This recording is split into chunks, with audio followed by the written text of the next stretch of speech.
Запрашаю на гадзіну аналітыкі. Падзеі дня абмяркуем з гасцямі і экспертамі, і вось што сёння ў выданні. Трэці год пасля выбараў у перманентным палітычным тэроры. Суддзі прызначаюць вялізныя турэмныя тэрміны, палітвязняў пазбаўляюць ліставання. Прымаюцца законы супраць эмігрантаў.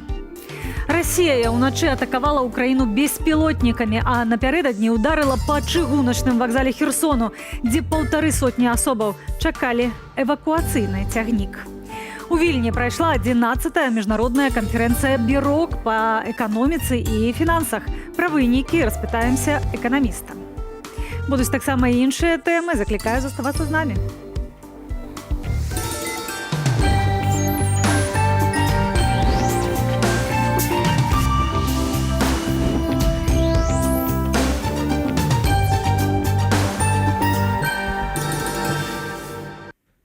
Зараз усё раскажам і пакажам, але спачатку спадарства заклікаю стаць не толькі гледачамі, але і чытачамі Белсату. Заходзьце на старонку belsat.eu, подписывайтеся на наш тэлеграм-канал і на нашыя каналы на Ютубе. Гэтак вы будзеце мець усю палітру важнай інфармацыі. Белсат рэпрэзентаваны ва ўсіх сацыяльных сетках, таму подписывайтеся, стаўце лайкі, дзяліцеся меркаваннямі і нават пішыце нам прапановы тэмаў. Толькі памятайце пра ўласную бяспеку. Найлепш карыстацца тэхналогіяй VPN. Дзякуем вам, што застаецеся з Белсатам. Палізняволенага Уладзіміра Запольскіх другі раз засудзілі за абразу прадстаўніка ўлады і абразу Лукашэнкі. Суддзя Цэнтральнага раёну Менску Дмітрый Карсюк прысудзіў яму яшчэ год пазбаўлення волі ў калоніі агульнага рэжыму. Вядома, што мужчыну затрымалі сёлета ў траўні за каментары 2020 года. Дасюль ён ужо адседзеў 2 гады ў калоніі агульнага рэжыму за нібыта распальванне сацыяльнай варожасці. Нядаўна за распаўсюд гэтак званых экстрэмісцкіх публікацыяў у месенджеры арыштавалі жыхара Новаполацку. Суддзя Зінаіда Балабалова пакарала адміністратыўным штрафам на 15 сотняў Андрэя Баравіцкага. Палітычны пераслед у Беларусі ў 2023 толькі ўзмацніўся. Рэжым азвярэла шукае новыя спосабы ціску на людзей. Мы штодня робім агляд рэпрэсіяў і бачым, што сёлета амаль не было такіх дзён, калі б нікога не затрымлівалі ці не судзілі паводле палітычных матываў. Гэты год адзначыўся вялізнымі турэмнымі тэрмінамі, ціскам на сваякоў палітычных вязняў і тых, хто ўцёк ад пераследу за мяжу. Паводле праваабаронцы-дысідэнт Біўай Марыны Касінеравай, за гэты год вядома шмат прыкладаў, калі асобы, якія бралі ўдзел у пратэстах, вярталіся ў Беларусь, думаючы, што пра іх забылі. Але такія выпадкі канчаюцца толькі папаўненнем спісу палітычных вязняў. Прыклад такога масавага палітычнага тэрору – аблава на блізкіх, сябраў, каардынацыйнай рады ці затрыманне сваякоў тых, хто за мяжою, родных ваяроў палка Каліноўскага альбо палітычных уцікачоў. На конец снежня ў спісе вясны 1474 палітычныя вязні. Ініцыятыва «Дысідэнт Біўай» налічыла 1655 чалавек. 928 асобаў часткова ці цалкам адбылі тэрміны пакарання. Агулам крымінальны пераслед паводле палітычных матываў зафіксавалі ў дачыненні 5508 чалавек. Палізняволеныя на сёння ёсць амаль ува ўсіх петэнцыярных установах Беларусі. Найбольш 124 чалавекі утрымліваецца ў жаночай папраўчай калоніі нумар 4 ў Гомлі. На другім месцы папраўчая калонія нумар 15 у Магілёве. Там 123 палітычныя вязні.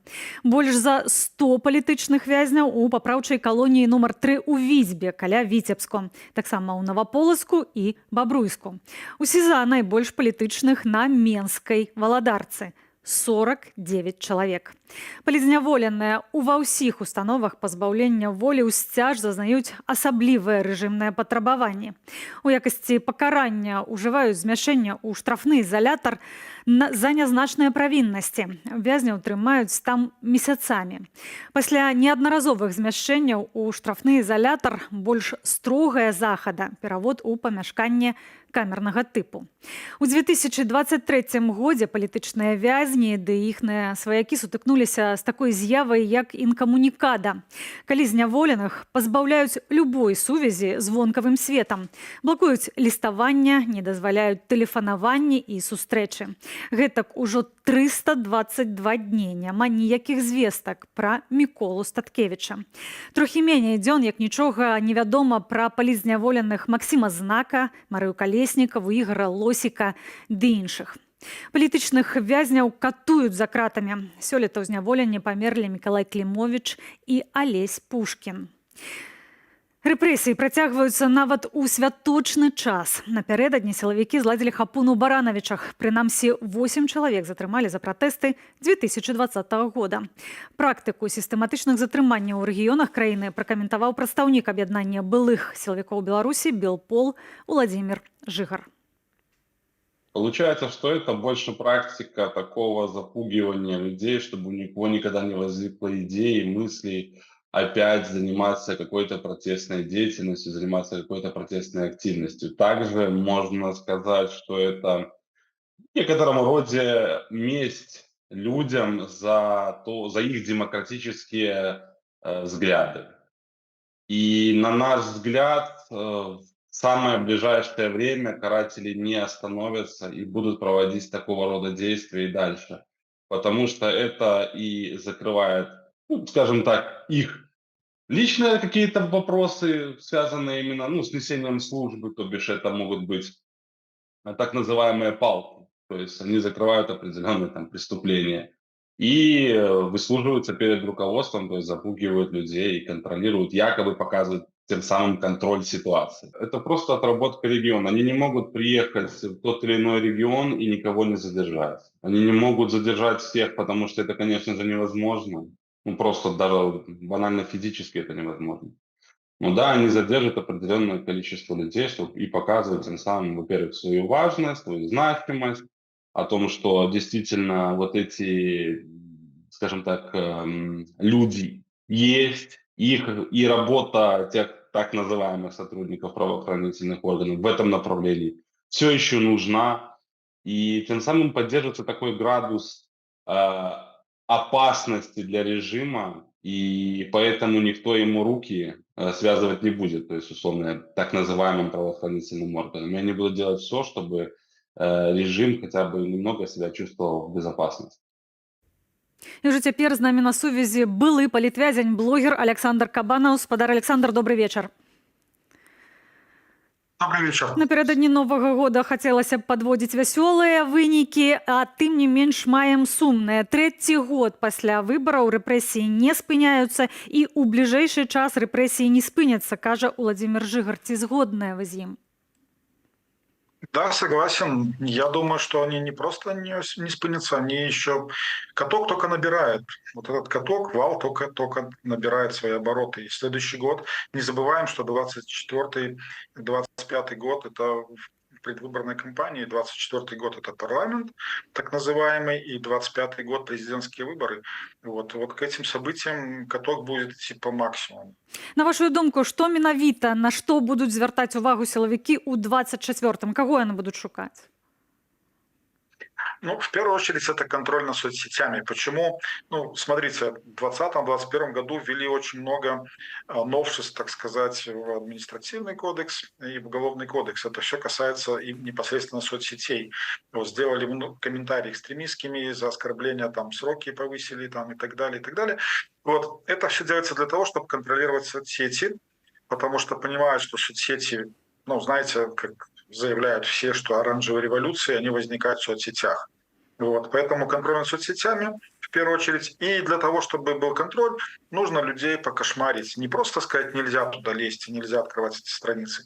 Задержание на границе. На границе проверяют полностью все гаджеты. Сколько людей задержано. Задержание в колледжах, на предприятиях. Что в первую очередь делают? Забирают гаджеты, проверяют, какие аккаунты есть, где что смотрят, где что читают. То есть хотят людей полностью выкинуть из соцсетей.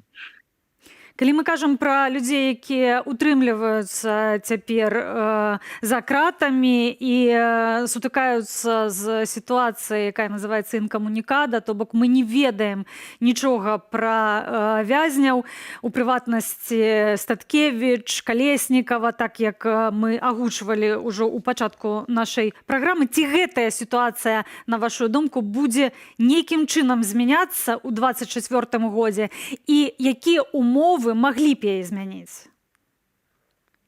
Ничего не поменяется. Значит, идет полное нарушение законодательства.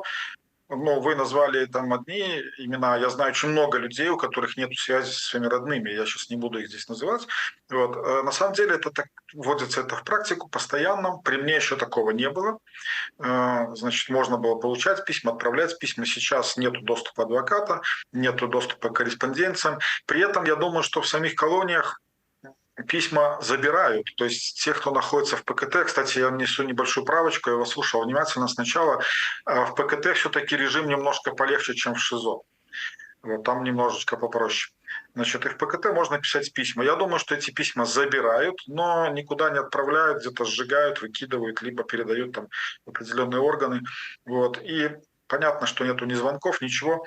Это тоже такой посыл нам, что не до законов, и мы будем делать то, что захотим.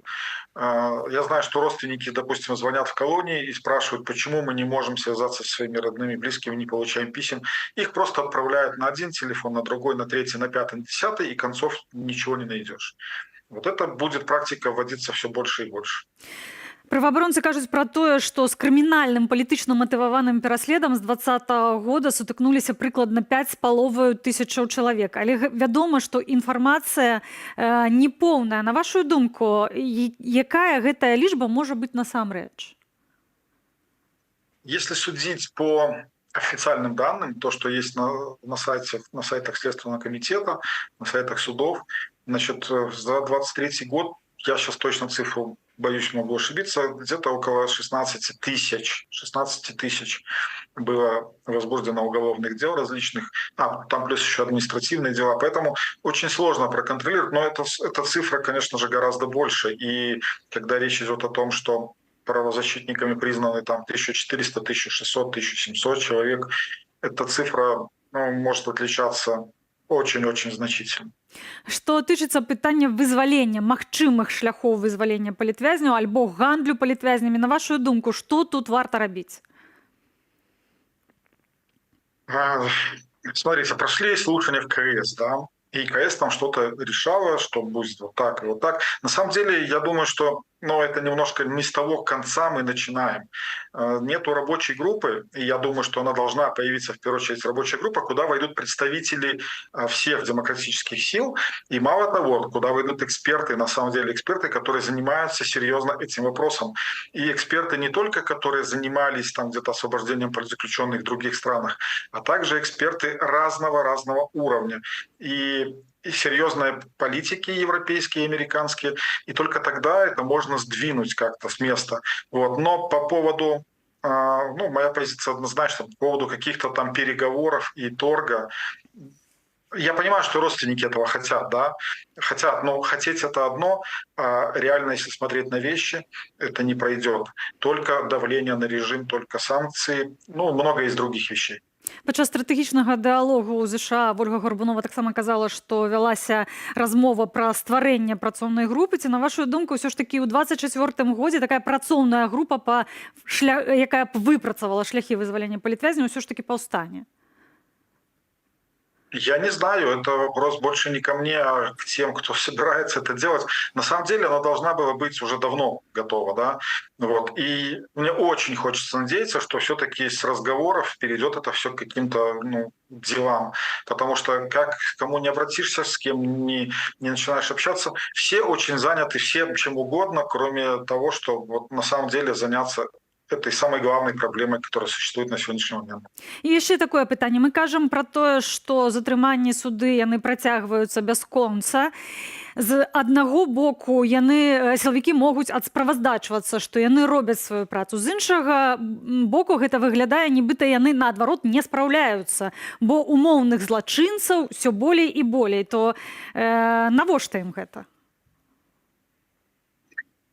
Ой, это вопрос очень сложный, потому что я не отношусь к силовикам, и мне не приходят команды, но я вспоминаю, значит, неоднократный посыл самого Лукашенко, когда он говорил: найдем каждого, и потом это неоднократно говорил Швед и другие там лица вот с этих организаций. Вот, поэтому я думаю, что понятно, есть план. У нас же плановая и экономика, и в том числе и судопроизводство, и все это плановое, да, и задержание. В милицию, если раньше приходили там планы по штрафам, по сбору штрафам, по раскрытию и так далее, сейчас какие-то планы существуют. И когда, ну, я так представляю, допустим, когда в один месяц они показали план в какой-нибудь РОВД, там, 50 человек, да, им говорят: подождите, ну, в следующем надо сделать 55. То есть такая вот, ну, такая система, мне кажется. Вот. А когда это все закончится, я не представляю. То есть мне так кажется, что они начнут скоро сами себя уже где-то тоже закрывать, потому что переходить с граждан на чиновников периодически садят, а на силовиков рано или поздно, возможно, и этим они займутся. І яшчэ напярэдадні апошняе маё пытанне напярэдадні Новага года. Што б вы маглі сказаць родным палітвязням і самім палітвязням, людзям, якія незаконна знаходзяцца за кратамі?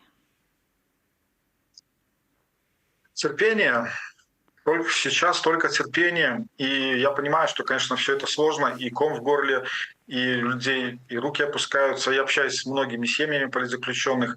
Значит, все зависит от нас, от белорусов. И я хотел бы обратиться к белорусам больше, потому что наша помощь семьям политзаключенных и самим политзаключенным это дорогого стоит, потому что даже каждое письмо, каждая посылка, а если есть возможность передать какие-то средства, и, допустим, сейчас вот перед Новым годом передали часть средств вот своим семьям политзаключенных, которым я помогаю, и они присылают фотографии радостные, лица радостные, то есть сделать хоть какую-то улыбку на их лице взаимопомощью.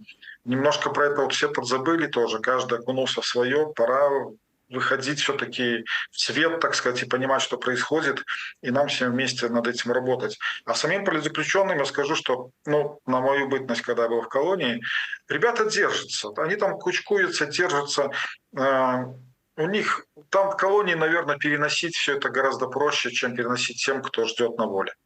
Дзякую за гэтыя словы, за словы падтрымання, за гэтую размову. Былы палітвязнень, блогер Александр Кабанаў быў нашым госцем. І ў працяг тэмы 6,5 гадоў турмы і канфіскацыя часткі маёмасці. Такі вырак атрымаў сёлета прадпрымальнік з Круглага Александр Калін. Абвінавачванне, рыхтаванне дзеянняў, што груба парушаюць грамадскі парадак альбо актыўны ўдзел у іх, а таксама ухіленне ад выплаты падаткаў. У 2020-м мужчына падтрымаў пратэсты. Пра гэта паведамляе праваабарончы цэнтр «Вясна». Затрымалі прадпрымальніка сёлета ў лютым. Александр Калін – герой нашай традыцыйнай рубрыкі «Жыве».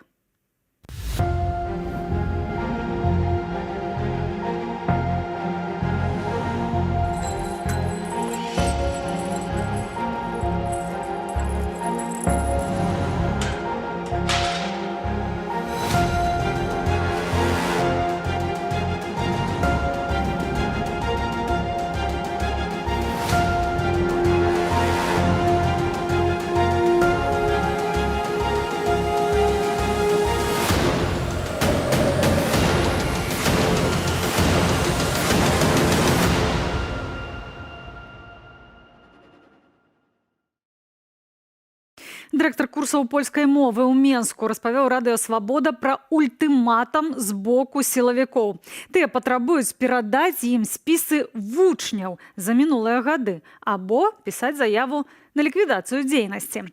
Падчас сваёй чарговай аперацыі захопу і запужвання людзей Губазік затрымаў адну з працаўніц школы польскай мовы.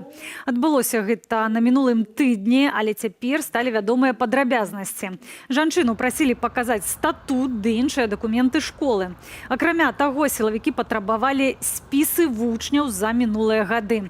Гэтых спісаў ім ніхто не даў з аднае простай прычыны. Яны захоўваюцца ў дырэктара, які застаецца за мяжой Беларусі.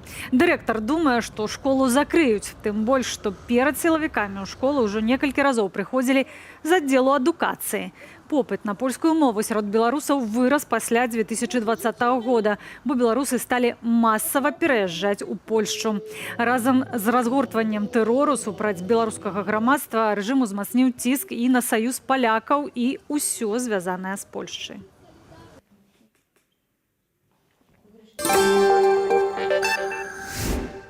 У горадні мясцовы пенсіянер паскардзіўся ў міліцыю на гульнявы клуб. Дзядуля паведаміў, што зайшоў у адну з мясцовых гульнявых установаў у прыбіральню. Аднак паддаўся спакусе і прайграў пенсію.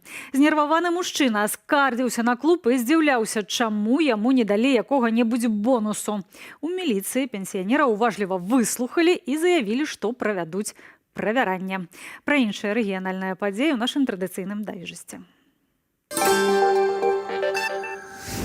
Чарговае дарожна-транспартавае здарэнне са смяротным вынікам. Пад Лагойскам каля Гайны 48-гадовы жыхар Смалявіцкага раёну не даў рады з кіраваннем БМВ. Кіроўца выехаў на паласу сустрэчнага руху і сутыкнуўся з трактарам з прычэпам. У выніку ДТЗ кіроўца аўта, а таксама ягоная 62-гадовая пасажырка, жыхарка Лагойску, ад атрыманых траўмаў загінулі на месцы. Другога пасажыра ў цяжкім стане даставілі ў шпіталь.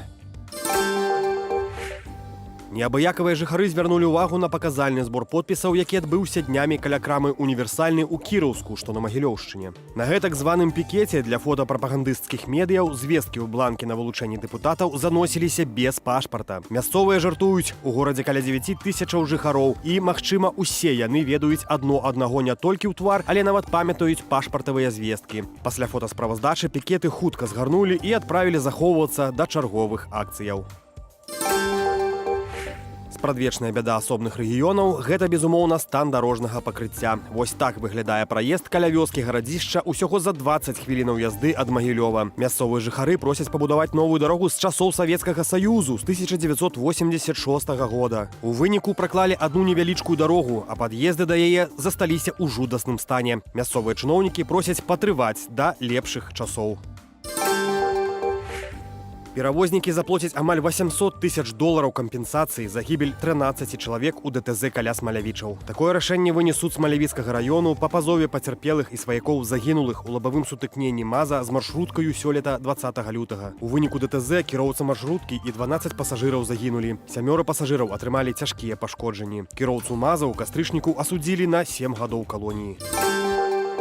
Аўтамабілісты горадні даўно чакалі гэтай падзеі. Пасля вялікага перапынку каманда аўта горадня зноў сабрала аднадумцаў, каб пабудаваць вялізную пераднавагоднюю фігуру. Спачатку яе намалявалі на пляцоўцы з дапамогай GPS, а затым па ёй сталі выбудоўваць аўтамабілі, якіх было каля 160. У выніку выйшла постаць вялікага зубра. Яе і назвалі віншаваннем з Новым годам. Скончылася акцыя святочным феерверкам.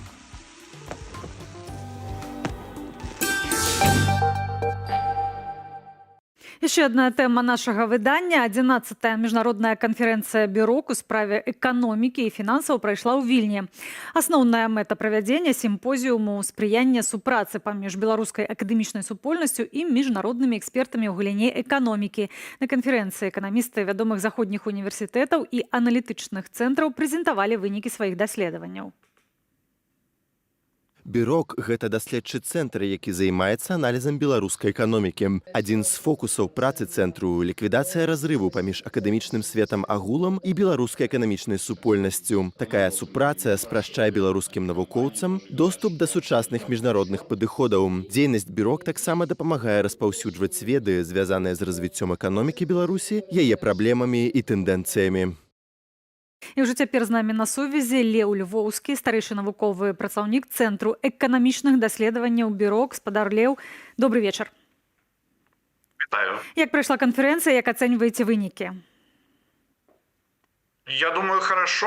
Собственно, цель этой конференции – это не добиться чего-то конкретного, не разработать какую-то реформу. Цель этой конференции – это нанести Беларусь на, так скажем, академическую карту мира, сплотить белорусскую академическую диаспору с белорусами внутри Беларуси и теперь за рубежом, с виленской диаспорой, с варшавской диаспорой, так, чтобы собственно, белорусские экономисты чуть меньше становились американскими, канадскими, итальянскими, и все-таки помнили, что они еще и белорусские экономисты.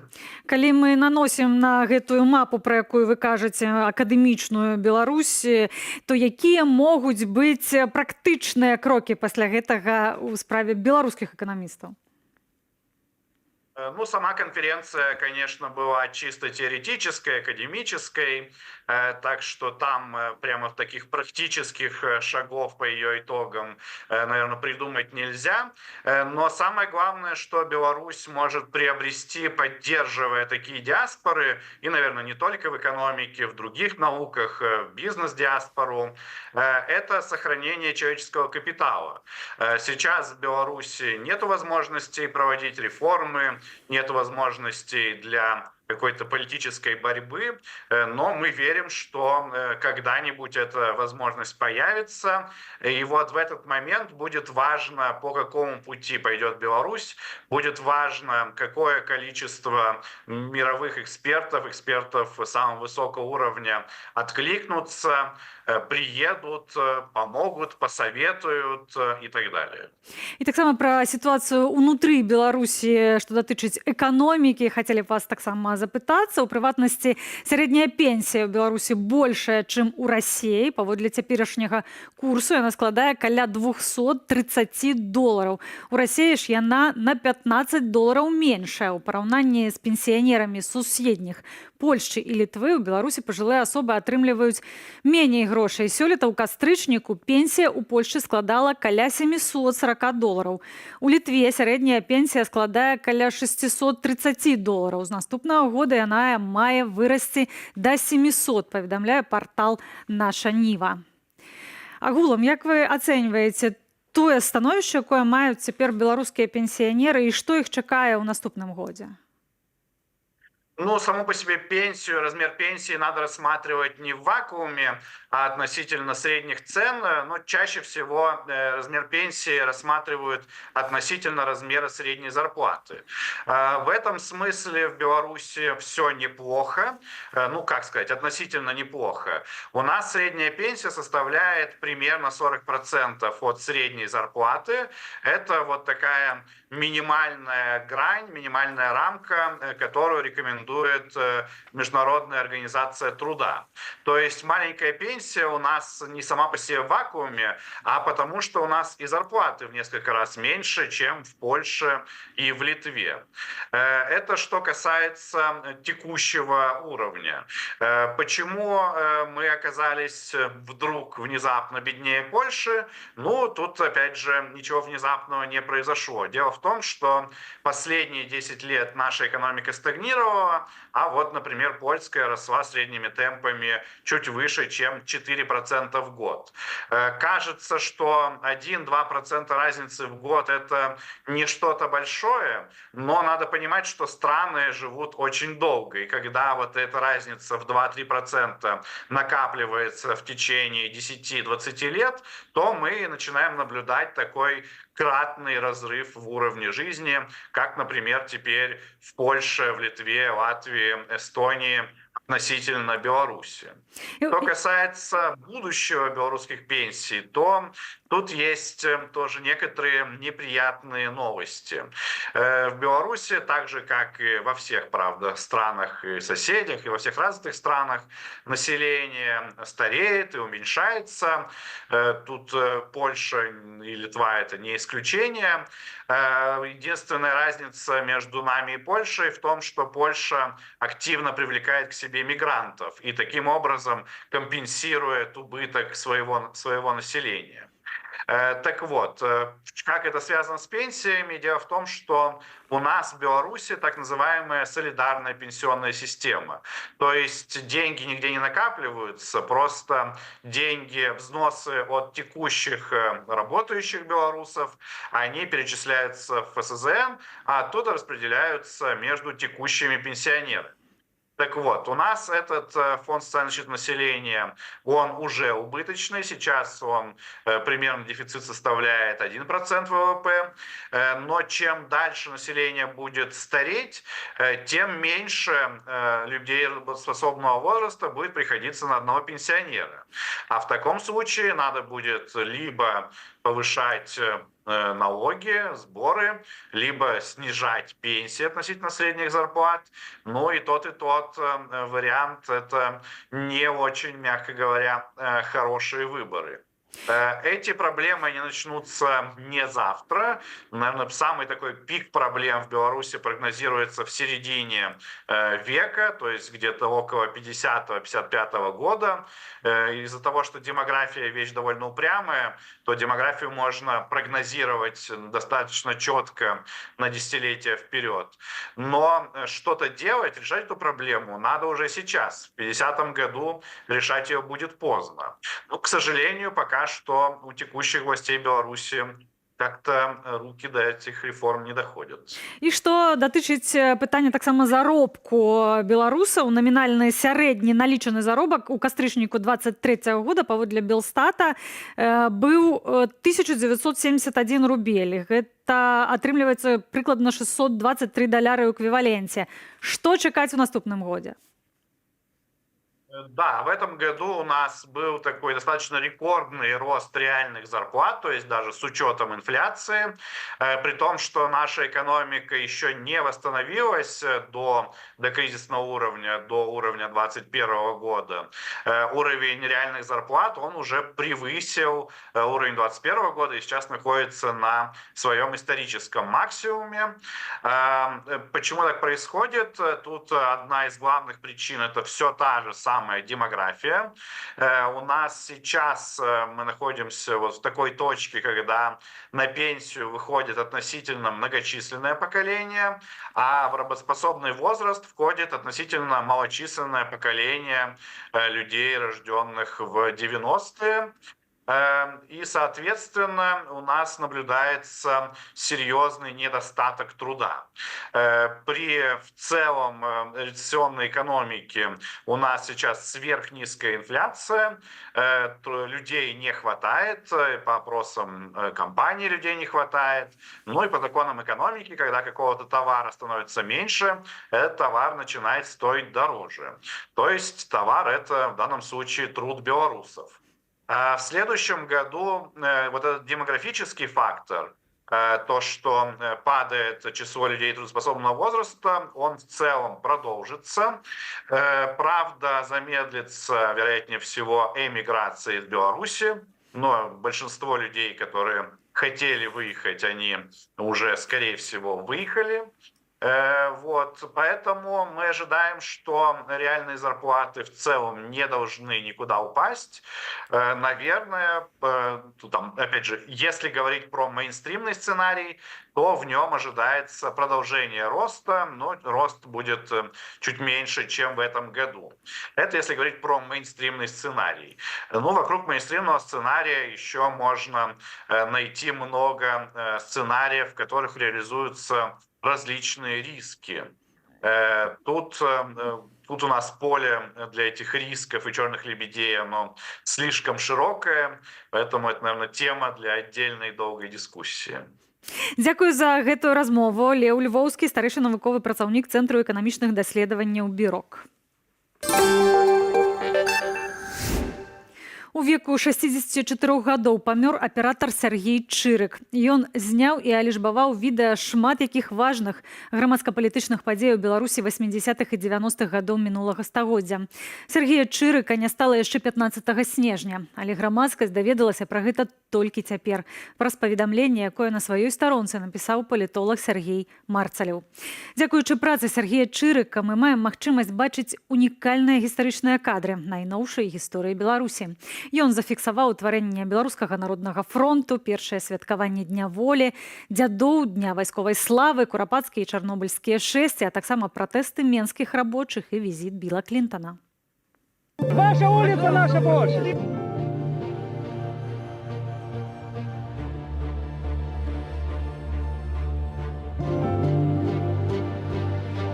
Треба не забываться, что мы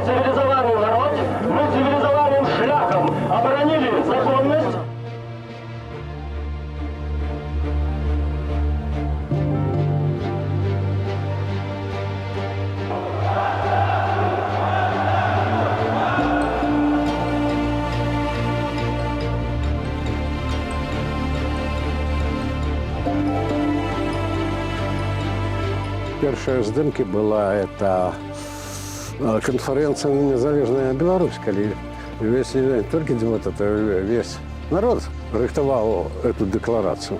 Ну, а с того уже пошло видео, потом уже, как говорится, уже профессия стала.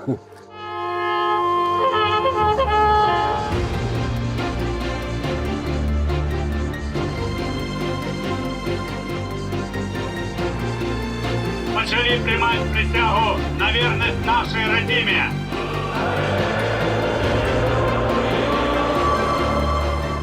Амаль що ні одного дня незалежності не проходило без ексцесів. Більш-менш було так спокійно тільки у початку 90-х, після прийняття декларації. Тоді шли з дозволом, пробачте, по проспекту. А одразу після приходу Лукашенка амаль кожен день незалежності кончався розговор. Сегодня вы молчите, завтра вас отдадут приказ терять свой народ. А чего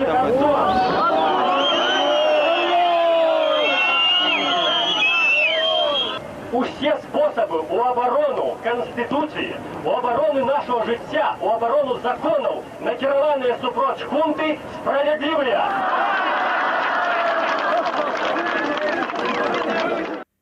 Цяпер прапаную зазірнуць на нашу інтэрнэт-старонку belsat.eu. Урад Беларусі працягнуў контрсанкцыі на тавары з нетаварыскіх краінаў яшчэ на год. Гэта вынікае з пастановы, апублікаванай на нацыянальным прававым інтэрнэт-партале.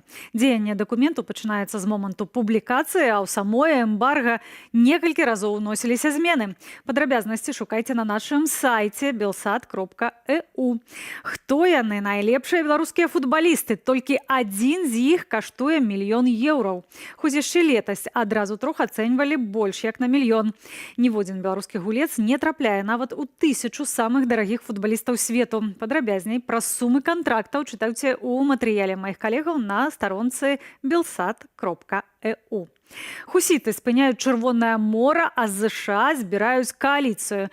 Як гэта ўдарыць па гаманцах і свеце? Йеменскія хусіты ўжо 3 месяцы, нягледзячы на сваю аддаленасць ад Ізраілю, вядуць супраць яго баявыя дзеянні. І пакуль у самім Ізраілі вайсковых атак практычна не адчуваюць, з праблемамі сутыкнуліся гандлёвыя пастаўкі паміж рознымі кантынентамі.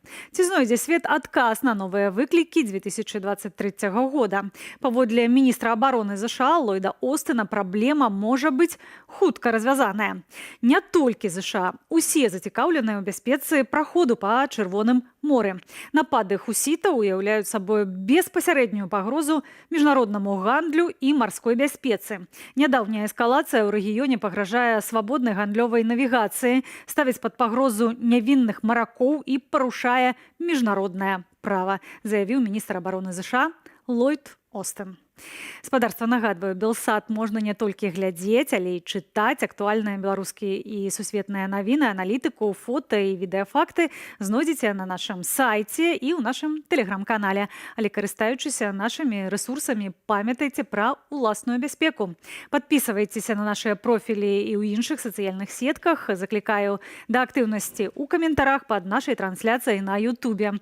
Алгарытмы пляцоўкі працуюць такім чынам, што чым болей лайкаў, тым большая колькасць беларусаў пабачыць праўдзівую інфармацыю. Дзякую вам, што застаецеся з Белсатам. Расейцы расстралялі 3 украінскіх валонапалонных у акупаванай частцы Запарожскай вобласці.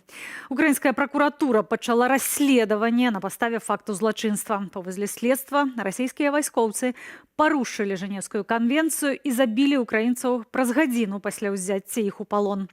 На гэтым не канец навінаў пра ваеннае злачынства, працяг у наступным матэрыяле. Расія працягвае атакі на цывільную інфраструктуру поўдня ўкраіны. Уначы пацярпелі Херсон і Адэса. У Херсоне Расія нанесла шэраг удараў па аб'ектах цывільнай інфраструктуры, гандлёвым цэнтры, жылых дамах, а таксама па чыгунцы. Падчас абстрэлу на вакзале было каля 140 мірных жыхароў. Яны чакалі эвакуацыйны цягнік. У выніку удару 2 паліцыянтаў і 2 цывільных параненыя. 1 паліцыянт загінуў. Пашкоджаны вакзал і эвакуацыйны цягнік. У самім Херсоне праз абстрэлы цяпер праблемы з электрычнасцю. Гэта ўжо не першы напад расейцаў на украінцаў падчас эвакуацыі. Летась у красавіку расейцы атакавалі чыгунку ў Краматорску. Там у той час 1000 людзей чакалі эвакуацыйны цягнік. У выніку ракетнага ўдару 61 асоба загінула і 121 атрымала раненні. За апошнія сотні расійскія войскі атакавалі тэрыторыю 12 вобласцяў Украіны. Гэта 132 населеныя пункты і 74 цывільныя аб'екты. Уже цяпер з намі на сувязі Іван Ступак, вайсковы эксперт, былы супрацоўнік СБУ. Спадар Іван, добрый вечар. Да, добрый вечер, студия. Спасибо, что пригласили. Ці на вашу думку, гэткія атакі, калі терпіць інфраструктура, калі терпіць цывільная, Расія будзе працягваць? Они, я не открою вам такой большой секрет, делали это и раньше. Это террористическая тактика без преувеличения. Я очень хочу, чтобы те зрители, которые сейчас меня видят и понимают, я хочу, чтобы они понимали, это не пропаганда от меня, это действительно террористическая атака Российской Федерации очередной раз на украинскую инфраструктуру. Посмотрите, там нет ни одного военного объекта. Вообще, от слова совсем, нет военных. И вот такая подсказка, лайфхак вашим зрителям. Обратите внимание, при пожаре нет вторичной детонации. Если бы в этом месте хранились бы, например, гражданские объекты, военные там бы хранили свои снаряды, патроны, там бы была вторичная детонация боеприпасов. Ее нету. Это просто гражданские объекты, которые в очередной десяток или сотый раз, наверное, скорее всего, подвергаются просто беспричинному обстрелу, как хамасовцы делают, просто потому что они могут. А якія мэты яны такім чынам хочуць дасягнуць?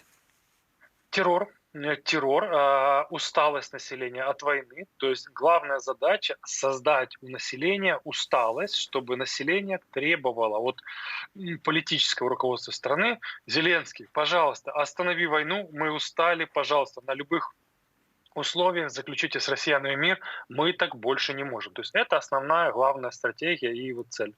А ці сапраўды гэтая стратэгія мае шанец на рэалізацыю? Як цяпер грамадства ставіцца да таго, што можна неяк прасіць пра штосьці Пуціна, і ці ёсць гэтая стомленасць ад вайны, ці Масква сапраўды дасягае гэтага? Ну, давайте так, без преувеличения скажу, искренне, да, есть усталость. Опять же, наши военные на передовой устали в 100 тысяч раз больше. Понятно, что мы не можем жаловаться на то, что вот нам тяжело. Да, это неприятно, да, не так, как было в прошлом году. В прошлом году в это время уже было очень и очень тяжело.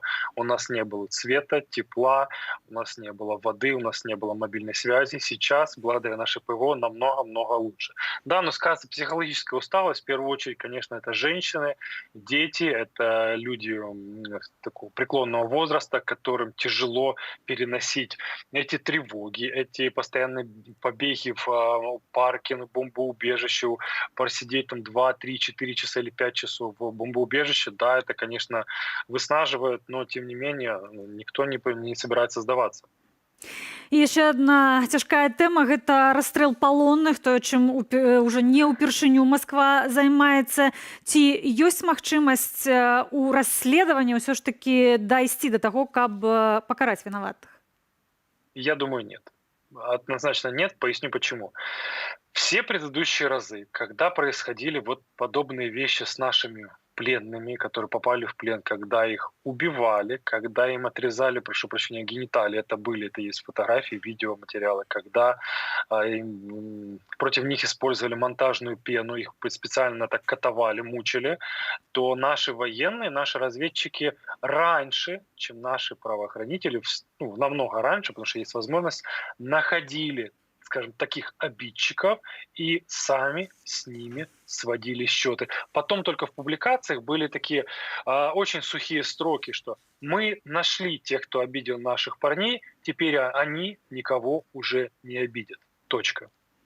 Агулам, калі падводзіць вынікі году 23-го, Шойгу кажа пра тое, што яны свае мэты дасягнулі. Яны мусілі супрацьстаяць контрнаступу Украіны. На вашу думку, як вы увогуле можаце ацаніць ягоныя словы, іх мэты, якія яны ставяць, і акурат пытанне вынікаў з боку Украіны гэтага года? змагання. Так, смотрите, да, Шойгу отчитался, что вот они достигли каких-то своих целей, взяли населенный пункт Марьинка. Вот сегодня, я думаю, в вашем эфире тоже были эти кадры российских пропагандистов, когда показывают локация. Это не населенный пункт, это просто локация. Там даже нет ни одного хотя бы на 50% целого здания. Нету, просто уровень 0, 0.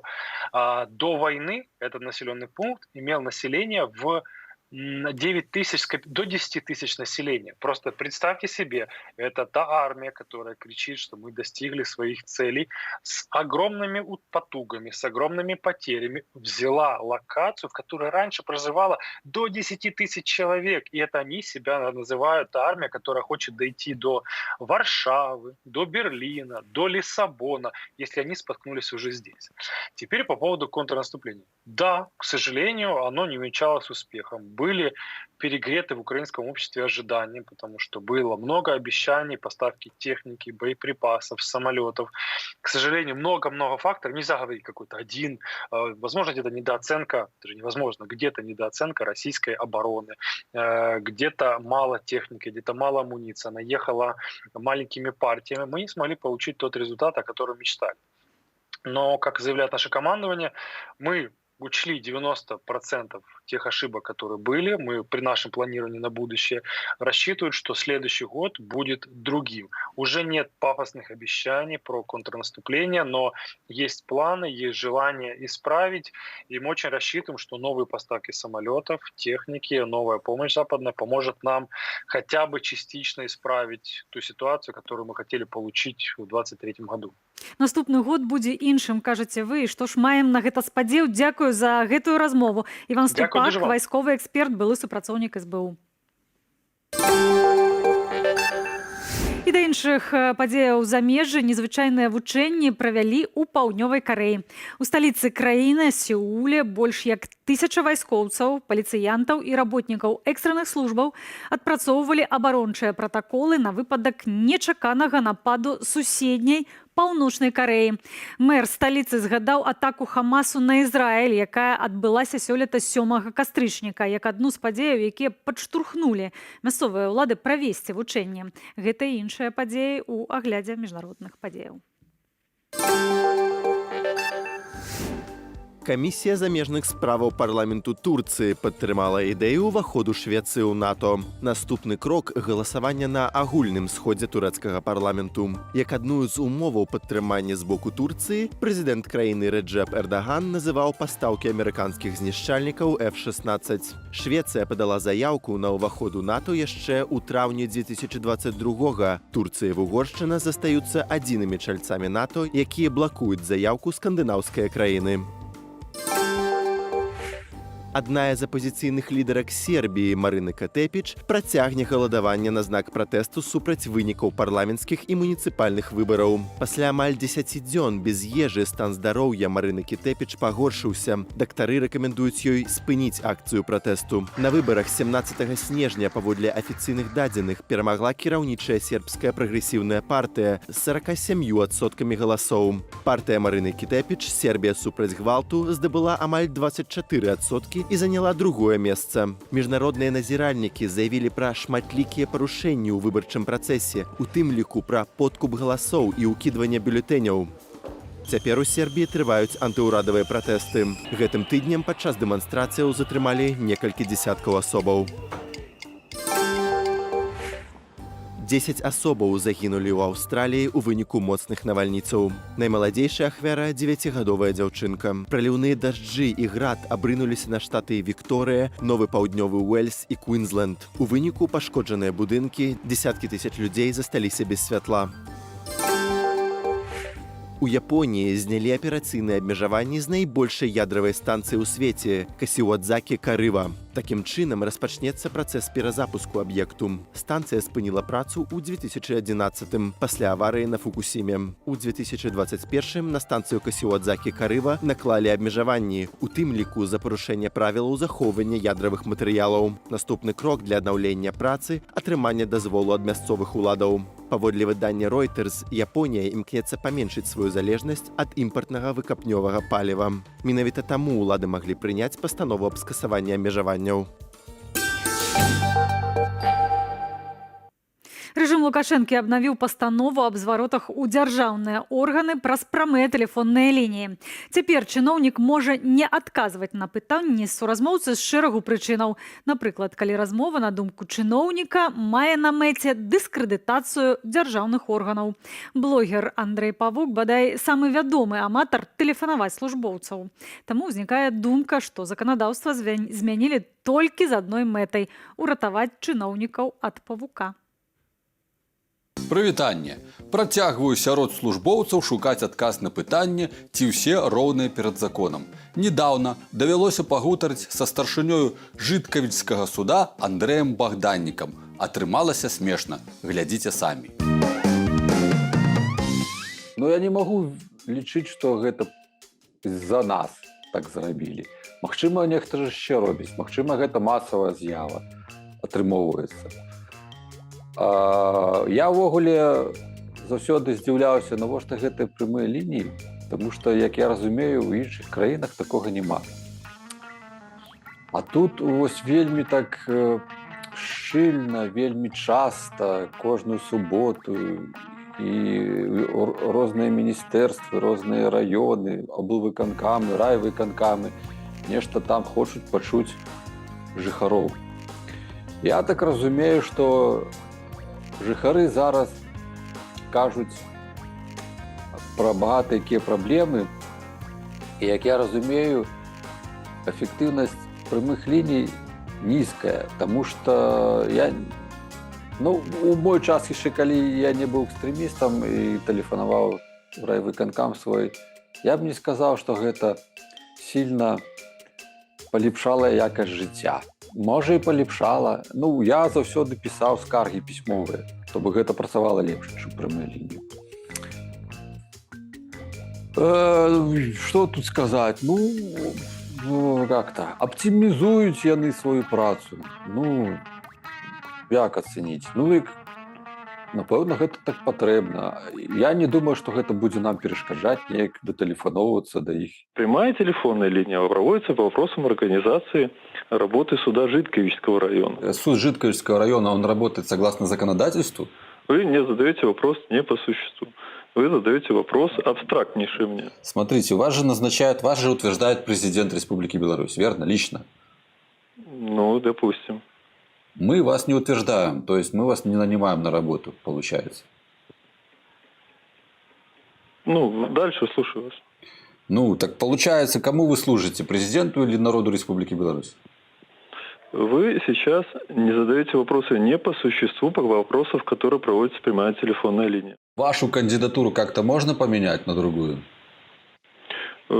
Порядок назначения судей указан в Конституции Республики Беларусь, в Кодексе о судоустройстве и статусе судей. Это что значит? Это что, нельзя, получается? Там указан порядок назначения судей. У Конституції багато чого написано. Навошта вони пишуть у Конституції закон? Навошта такі пропагандисти нам нагадують постійно, що закон, і що закон? Вон Коля сходив з автоматом бойовим, і що закон? Вон Лукашенко сам признавался, покуль вы меня не забьете, новых выборов не будет. Где закон? Про что закон? То бок для своих все, а ворогам закон. Тому не трэба думать, что гэтые истоты, як сказать, главары краіны Беларусь, яны клапоцяцца аб якасці жыцця беларусаў, яны клапоцяцца некай сваёй бюракратіі, аб сваёй вертыкалі. Гэта, напэўна, паказуха для сваіх, каб у тонусе трымаць. У нас всегда в ответах излагаются мотивы принятых решений. А мне мотивов не указали, оставили без рассмотрения по существу. А как еще раз ваша фамилия? Андрей Паук. Всего доброго. Яны задзяўбліся гэтыя чыноўнікі адказваюць на гэтыя ўсе пытанні. Можа, і праўда, багата хто сварыцца з імі там, не толькі мы. І таму спрабуюць неяк сябе маральна, падняць маральны дух свой. Таму што іх там маральны дух нізкі, не маюць там ніякага маральнага духа. Ніхто не верыць ні ў Лукашэнку, ні ў патрыятызм. Усе ведаюць, што все хлусня, все сфальсіфікавана, все трымаецца на гвалце. І будучыні ніякая сістэма нам не абяцае беларускаму народу ніякай будучыні. Толькі мінулае, толькі страшнае мінулае. Крывя, пакуты, галеча, вось гэта стабільнасць і працвітанне навокал ворагі, кольцо зажимаецца ворагаў, і карацей трэба ўсіх зажимаць, пужаць і трымацца да канца. Да якога канца? Ну, трымацца, не ведаю. Трымацца, хоць дзень прастаяць, хоць ноч. Что там ноч? Пролежать? Сергей Викторович, по вашему старому делу хотим вас опросить насчет фальсификации выборов в 2020 году. Повестку присылайте. Обязательно. Давайте. Сергей Викторович, как вы там? Все, жду, высылайте.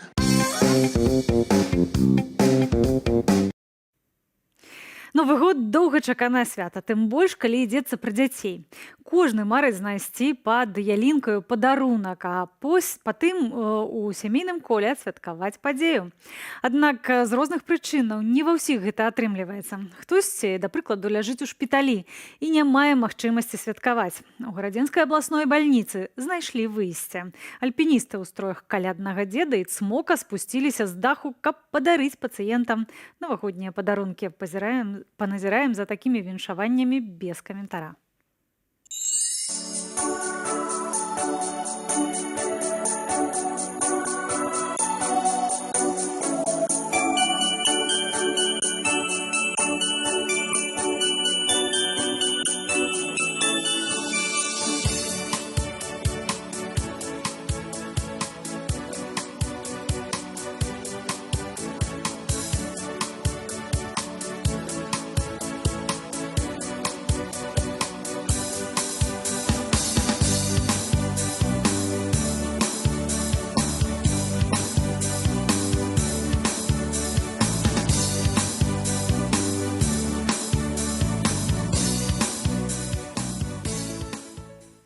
Нагадваю спадарства, што вы можаце зазіраць і ў наш тэлеграм, які дапаможа сачыць за падзеямі хутка і аператыўна.